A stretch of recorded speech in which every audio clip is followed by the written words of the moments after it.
പറഞ്ഞു ചായക്കൊന്നും ഇല്ല. അമ്മൂമ്മ ഇത്രേ ഉണ്ടി ഉണ്ടാക്കി തന്നെ കേട്ടോ. ഓരോന്നെടുക്കാം.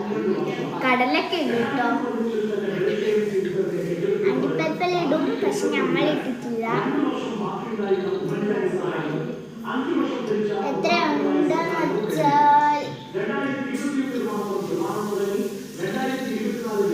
3 4 5 6 7 8 ഉണ്ടാണ് കേട്ടോ ഉണ്ടാക്കിയത്.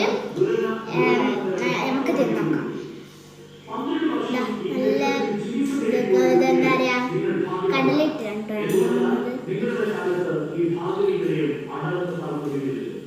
രക്ഷാപ്രവർത്തനത്തിന്റെ തെറ്റായ മാതൃകയാണ് നമ്മൾ